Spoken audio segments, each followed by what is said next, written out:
Alors même que ses armées reculaient, le roi Phénix fit preuve de la même arrogance que ses prédécesseurs sur le trône. Il était déterminé à écraser les armées de Tyrion et à tuer le prince au combat.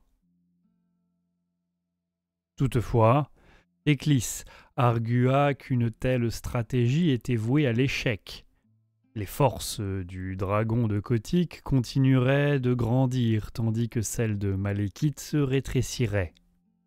Théclis insistait sur le fait que, même si la victoire était possible, il faudrait de nombreuses années avant qu'Ultuan soit réunifié.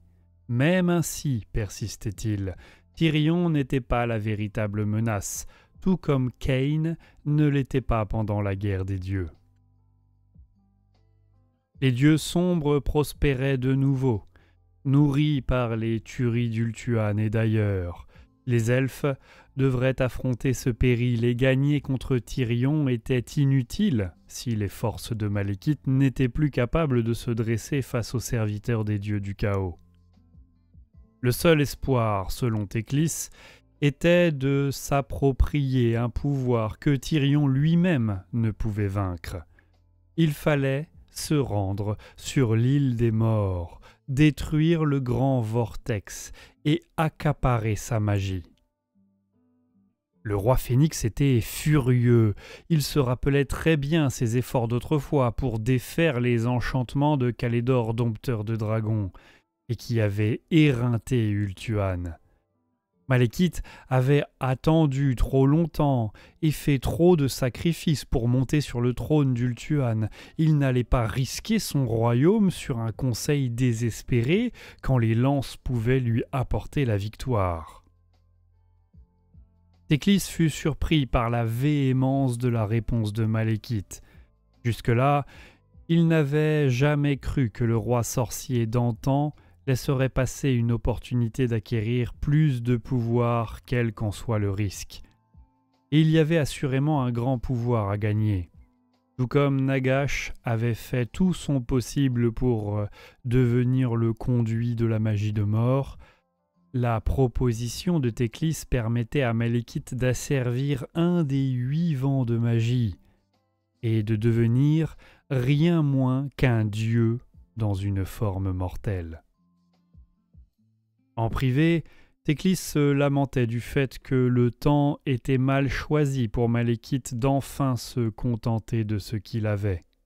Toutefois, quand il en reparla, il chercha à assurer au roi Phénix que le vol de la magie de mort par Nagash avait suffisamment affaibli le grand vortex pour qu'on puisse s'emparer des autres vents sans danger.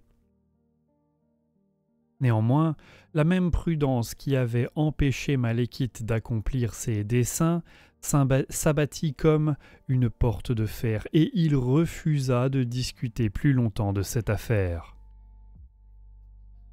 Théclis vit s'écrouler ses plans soigneusement préparés, et ne savait pas comment rattraper la situation. Lilith aurait pu convaincre le roi Phénix. Les paroles d'une déesse avaient toujours été plus persuasives que celles d'un mortel.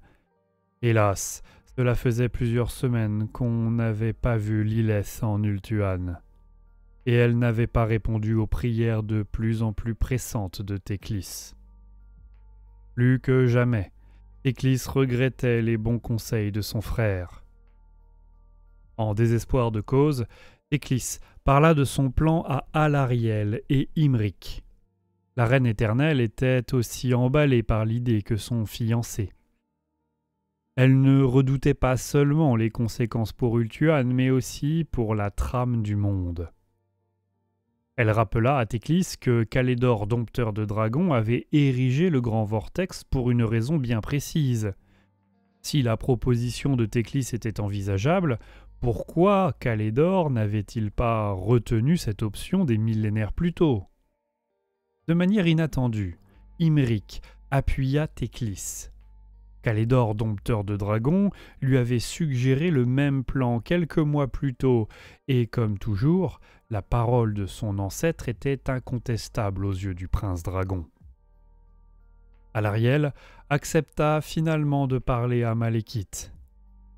Elle ignorait que l'idée de la dissolution du grand vortex n'était pas du fait de Théclis ni de Calédor, mais de Lilith.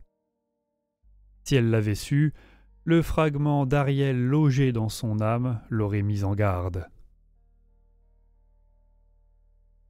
À l'est, de l'autre côté de l'océan, Lilith arpentait la gloire déchue du château Drakenhof, la demeure ancestrale des Van Karstein. Sa forme divine était invisible pour les servants qui erraient dans les corridors lugubres, et sa voix était-elle le souvenir insaisissable d'un rêve. Là, elle conversait souvent avec la princesse Eldira de Tiranoc, seule survivante de la tentative d'Eltarion de secourir l'infante éternelle, capturée par Manfred von Karstein sur une tocade. Eldira et ses geôliers pensaient que Manfred lui avait infligé la malédiction de sang. L'esprit de la princesse était glacé, des créatures confuses rôdaient à la limite de ses perceptions, et les voix des morts la hantaient comme dans des cauchemars éveillés. Lilith prit d'abord les traits d'un des serviteurs de Drakenhof et offrit à Eldira un peu de douceur dans ce lieu des plus sordides. Ce ne fut que lorsque la princesse lui accorda un peu de sa confiance que la déesse lui dit ce qu'il s'était vraiment passé. Le même rituel par lequel Nagash avait drainé la magie de mort du grand vortex avait détruit Ereth Kial, la déesse elfique des morts. Et suite à cela, ses restes divins avaient été liés à l'enveloppe mortelle d'Eldira. Désormais, tout comme Tyrion était devenu un avatar de Cain, Eldira héritait peu à peu du rôle de la reine pâle. Les voix qu'entendait Eldira étaient celles des elfes défunts qui venaient d'échapper à l'appétit de Slaanesh, et les créatures impalpables étaient des Rephalim, qui avaient guidé les âmes jusqu'à elle. C'était une révélation qu'aucun elfe n'aurait bien accueillie, car Ereth Kial était une déesse honnie de tous. Eldira sembla sombrer dans la folie. Quand ses matons l'entendirent jurer dans les vides et virent ses grosses larmes noires de rage, ils se demandèrent quelle valeur pouvait bien lui accorder leur maître. En vérité, Manfred avait agi par instinct et ignorait l'importance de sa prisonnière. S'il avait été là, le vampire aurait brisé la volonté d'Eldira et se serait emparé de son pouvoir. Mais il était très loin et très occupé à obéir à Nagash. Les délires d'Eldira firent place à une détermination claire et froide. Elle accepta les enseignements de Lilith et apprit comment commander à ses esprits préposés et à utiliser leur pouvoir. L'idée la rebuta d'abord, car puiser de la magie dans les esprits les condamnait à l'oubli. Mais Eldira changeait, comme les autres avatars, et le récit du Ranadandra, par Lilith, ne fit qu'accélérer cette transformation. Eldira devenait plus dure, plus insensible, un être guidé par la survie, la nécessité. À l'image d'Ereth Kial, avant elle, Eldira devint aveugle aux amours, aux peines et aux désirs de ses serviteurs défunts, et étanchait volontiers leur existence pour améliorer la sienne.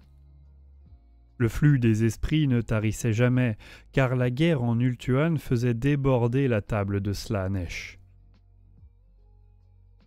Même si les Rephalim lui apportaient qu'une fraction des morts, elle équivalait tout de même à plusieurs centaines par jour. Ce fut ainsi qu'une nouvelle reine des morts naquit à Château Drakenhof. Elle brisa les murs et les enchantements qui retenaient prisonnière sa forme mortelle et se rendit dans les montagnes. Lilith l'accompagnait pour lui expliquer la tâche qu'il lui faudrait accomplir. En Ultuan, l'armée du roi Phénix arrivée à la tour de Uth dut faire face à une nouvelle menace. Peu à peu, les elfes désertaient les rangs de Malekith et fuyaient au nord pour rejoindre Tyrion, en laissant souvent les cadavres de camarades trahis derrière eux. Les premiers transfuges étaient des Nagalotti, en qui le roi Phénix voyait une vermine qui trouvait le tempérament du dragon de Kotyk plus à leur goût que celui de Malekith. Mais Azur et Asrai commencèrent eux aussi à renier le roi Phénix. Certains faisaient partie des conspirateurs qui avaient planifié l'assassinat de Malekith, mais pas tous. Marendry, un prince du nord de Calédor, un fidèle de Malekith de la première heure, était de ceux-là. Par une nuit sans lune, le prince dragon trancha les gorges de ses 3 frères et se tailla un chemin à travers la ligne de sentinelles. Marendry aurait réussi à rejoindre Tyrion si une blessure ne l'avait pas ralenti. Marendry fut rattrapé par Imric, horrifié par la sauvagerie qu'il lut dans les yeux rouges de son camarade. Le chevalier avait les traits tirés et les paroles n'étaient qu'un fouillis d'insultes et de grognements. Plus que la justice, ce fut la pitié qui guida l'épée d'Imric cette nuit-là. Quand Imric témoigna de ce qu'il avait vu, tous durent reconnaître que l'ombre de Cain avait tant grandi qu'elle couvrait leurs rangs, en plus de ceux de Tyrion. Quand Alarielle se fit avocate de la dissolution du Grand Vortex, Malekith finit par accepter. Teclis ne dit rien. C'étaient ces enchantements qui avaient permis à l'ombre de Cain de s'emparer de ses alliés. Il ne regrettait pas cette supercherie car Lilith lui avait dit que la chose était nécessaire, mais il s'interrogeait sur le degré de souillure que son âme pourrait endurer avant de devenir aussi mauvais que Tyrion ou Malekith. La tour de Uth, où beaucoup espéraient trouver refuge et le point de départ d'une contre-attaque, dut donc être rapidement abandonnée. La plupart des maîtres du savoir se joignirent à la marche vers l'ouest du roi Phénix. Mais Finrayr refusa de quitter la tour, même si Tyrion allait sûrement envahir ses vieilles pierres. Des cotres volants de Loterne volaient en tête, afin de repérer la flotte de Lokir Fellhort. Il n'y avait pas de forêt sur l'île des morts, ce qui interdisait d'employer les racines du monde, et obligeait à utiliser les navires pour transporter les forces du roi Phénix. Cependant, alors que le rivage approchait, tout comme l'armée de Tyrion, aucune nouvelle ne vint de Fellhort. Aeslin n'était pas en cause, sa flotte étant au mouillage près du Val Gaéen. Dans le dos de l'ost de Malekith, un feu violet embrasait le haut des collines et le vent apportait l'écho de voix hargneuses. Comprenant que le temps jouait contre son camp, Alarielle prit le commandement d'un cotre volant et prit le large au-dessus de la mer des rêves. Elle ne mit pas le cap à l'ouest, comme ceux qui cherchaient Fellhart, mais au nord. Elle ne dit sa destination à personne et Malekith fut très contrarié par son départ. Des heurts sanglants éclatèrent entre l'arrière-garde de Malekith et l'avant-garde de Tyrion, et Fellhart ne se montrait pas. Les forces de Malekith, approchant de la côte, Imric et Aralos emmenèrent l'ost de Calédor à l'est pour ralentir les Aestirions. Des milliers moururent sur les prairies clairsemées du rivage saphérien. Son armée ployant sous le nombre, Imric ordonna la retraite vers la plage et appela des renforts. Malekith envoya Caradrian et une grande part de ses gardes phénix et gardes noirs. Mais il n'avait toujours aucun signe de la flotte de Fellhort. Imric finit par n'avoir nulle part où reculer, et Malekith se résolut à livrer bataille sur le rivage. Finalement, on vit des voiles se dessiner sur l'horizon à l'ouest. Lost cria de joie et se tut brusquement en réalisant qu'elle n'était pas noire comme la flotte de Fellheart, mais bleue et blanche, comme celle d'Aisling. Des plaintes désespérées montèrent quand l'armée de Malekith comprit qu'elle était prise entre deux ennemis. Puis vint un cotre volant en tête de la flotte, Alarielle à sa proue. À son côté se tenait Aisling, bien mis comme toujours, mais sa figure était hantée par la peine. La reine éternelle avait trouvé l'amiral au milieu des cendres d'Avelorn.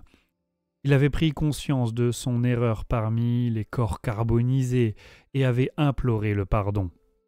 Aisling offrit sèchement les services de sa flotte au roi Phénix, et une évacuation éperdue commença.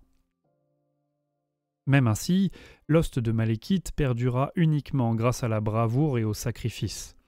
L'avant-garde de Tyrion, voyant l'approche des vaisseaux, déferla dans les dunes. Les milliers d'Aestyrions, chars, lanciers et chevaliers, ne cherchèrent même pas à former un semblant de ligne de bataille, mais dévalaient en hurlant les pentes de sable. Skeolan d'Athel Lorraine les accueillit avec un mur de boucliers discipliné. Il se déforma mais ne se brisa pas. Une deuxième charge suivit. Une lance de Tiranoc emporta l'œil de Skeolan, et une autre lui perça le cœur. Les Asraï vacillèrent quand leur seigneur tomba, mais les guerriers de Nagaronde et de Loterne se pressèrent en avant pour renforcer la ligne, et les boucliers tinrent bon pour encaisser un troisième assaut. Les hauts fonds écumaient comme des milliers d'elfes pataugeaient dans les brisants pour atteindre les navires stationnés au-delà. Tout ce qui était trop lourd pour être emporté fut abandonné. Entre autres choses. Les trimènes marchèrent dans les eaux plus profondes, s'enracinèrent dans le fond marin et hissèrent les elfes à bord des bateaux avec leurs puissants bras. 4 heures passèrent. Certains navires d'Aisling, alourdis par tout ce qu'ils avaient embarqué, partirent vers l'ouest. Mais les égarés de Cain continuaient de se déverser sur les dunes. Enfin, quand les premières bannières des phalanges de Tyrion se dessinèrent contre l'horizon à l'est, les dragons de Calédor inondèrent le rivage de flammes, éparpillant la horde sanguinaire et offrant du temps aux derniers défenseurs pour monter à bord.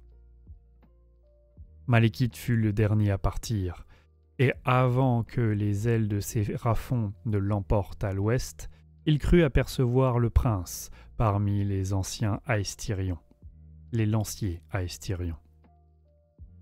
Au crépuscule, les navires d'Aisling, comblés d'elfes exténués, filaient vers le couchant. Les silhouettes noires de la flotte de Ferlhort apparurent finalement au sud. La tour de Terreur bénite dominant le centre de la flottille. Ses couleurs ne proclamaient plus allégeance à Malekith, mais à Tyrion. Un autre mystère était éclairci, encore que sa résolution n'enchanta personne dans le camp du roi Phénix. Les vaisseaux de Fellheart auraient fait un massacre chez la flotte surchargée d'Aisling s'il lui avait donné la chasse. Mais leur amiral avait d'autres ordres, et son armada continua à l'est, vers la côte de Saphérie que Malekith avait quittée si récemment.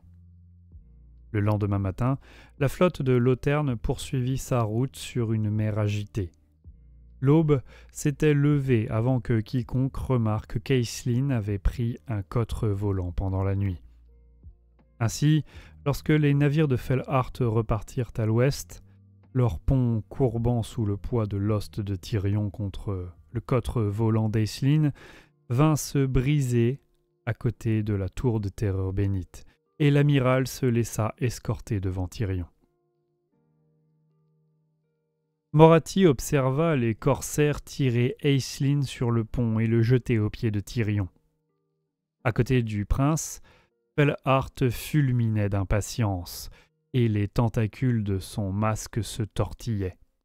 « Tu es un traître, Aisling !» gronda Tyrion, en plaçant la pointe de la faiseuse de veuve contre la poitrine d'Aisling. « Pourquoi es-tu revenu? Pour me supplier? »« Non, je suis venu pour mourir, » cracha Aisling. « La haine m'a rendu aveugle à ce que tu es devenu, et je dois me racheter. Matlan veille sur les siens. » Morathi pouvait déceler le ton de la menace dans la voix de l'amiral, mais elle ne devinait pas ce qu'il sous-entendait. Quel danger pouvait-il bien représenter? « Par les flots et la tempête, je vous maudis tous !» cria soudain Aisling, ses lèvres se tordant en un sourire carnassier. « Que les profondeurs vous engloutissent !» Les derniers mots prononcés avec simplicité résonnèrent sur les mers, comme le rire d'Aisling.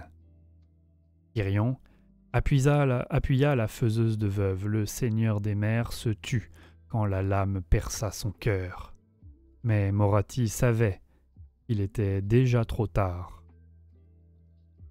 Alors que le sang du héros de Matlan se répandait sur le pont, le ciel, naguère calme, devint noir et furieux, et les voiles fouettèrent et claquèrent comme une bourrasque se levait.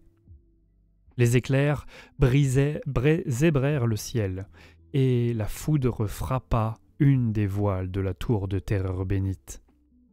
Elle s'embrasa, et les flammes se propagèrent voracement au gréement et au mât.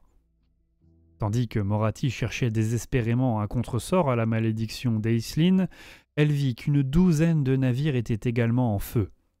Une vague colossale, plus haute que le mât de Humne de la tour, se souleva et s'abattit sur le pont de l'Arche Noire. Le contresort de Morathi mourut sur ses lèvres quand son souffle fut coupé et qu'elle fut renversée. Elle sentit le froid de l'eau de mer l'envelopper et n'entendit plus que le hurlement de la tempête. Puis, tout devint noir.